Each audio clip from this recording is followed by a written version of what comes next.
bonjour mesdames et messieurs, vous qui nous suivez sur les réseaux sociaux, qui êtes peut-être non loin de La Rochelle ou même à La Rochelle. Écoutez, vous êtes les bienvenus sur ce jour 2 du salon Sorum à La Rochelle, ici à l'Espace Encan, où une trentaine de maisons sont venues nous faire découvrir leurs pépites.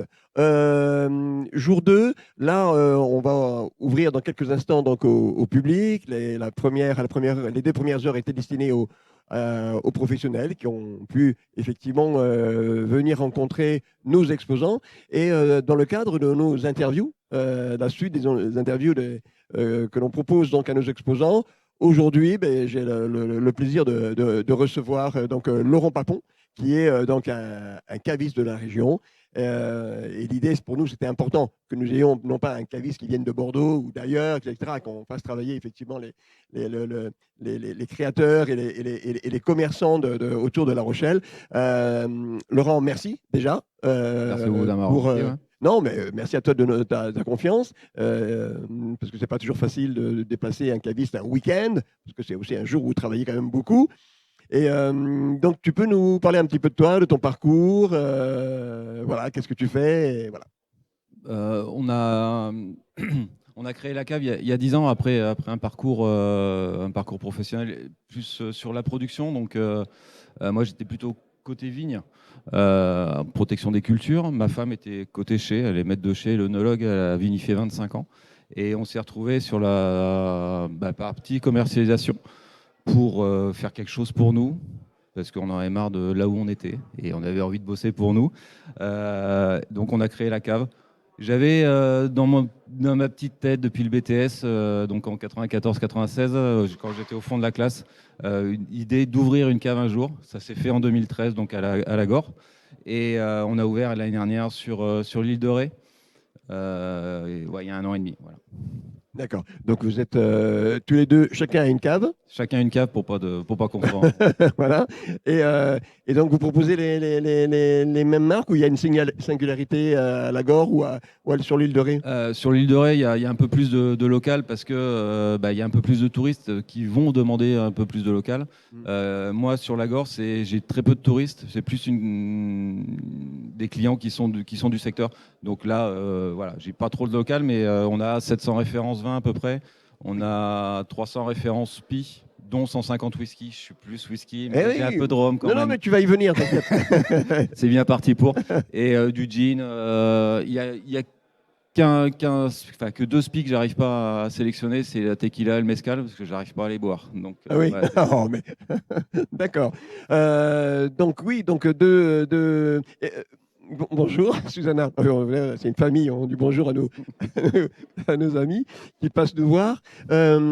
Oui, l'idée aussi, c'est peut-être de développer les produits locaux, ce que fait donc Dominique, ton épouse.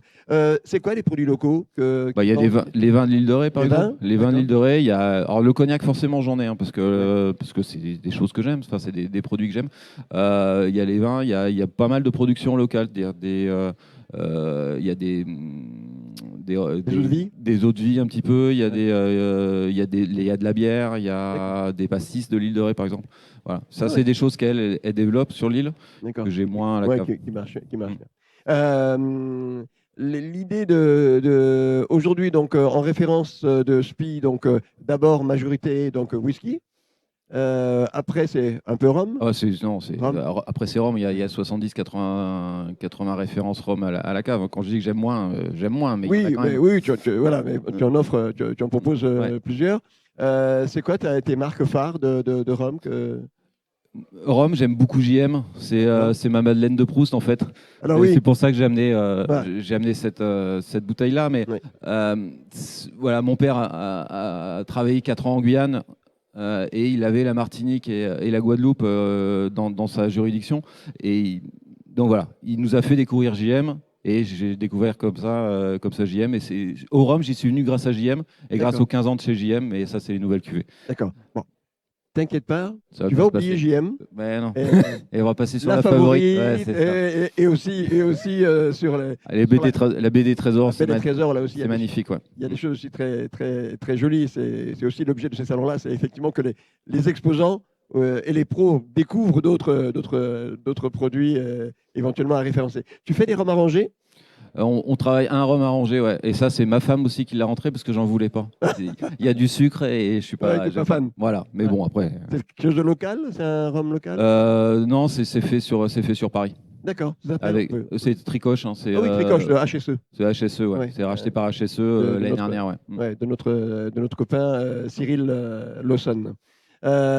D'accord, très bien. Des projets de développement Bah, ou là, peut-être donc, de créer une cuvée. Enfin, sur le whisky, ça t'a jamais titillé de te dire, ben ouais, bah, avec toutes les références de whisky que j'ai et les connexions que j'ai peut-être dans ce monde-là, d'avoir peut-être faire une cuvée maison? ça, moins. Ouais. Moins, mais ma femme, ce qui commence à la titiller, c'est distiller pour elle-même, Eh oui, pour nous. elle Donc, peut faire donc voilà, elle va se former et puis bah, peut-être qu'un jour il y aura il y aura des productions made in vin sur table, par D'accord. exemple. Alors, ce qu'on peut dire effectivement à ceux qui nous suivent et qui habitent la région ou La Rochelle, c'est que, en tout cas, à Lagor, le nom de ta cave, pardon, Vin sur table. vin sur table, qu'on le dise, à vin sur table, tu peux également proposer des eaux de vie, des blanches, On a un peu de tout, ouais. Il y a que de l'eau que je vends pas là-bas. Mais ouais, après, la grosse particularité de vin sur table, enfin, ça a mieux quand même en le disant, c'est-à-dire que on déguste tout ce qui rentre. Ça, on rentre pas de nouveaux produits sans qu'on les déguste ni l'un ni l'autre. Il faut que ça nous plaise. D'accord. Et je suis pas capable de vendre quelque chose que j'aime pas. Par contre, vendre quelque chose que j'aime bien, j'y arrive assez bien. Ouais. Et puis moi, j'étais surpris. C'est pour ça que j'interpellais les personnes qui résident non loin de La Rochelle ou à La Rochelle.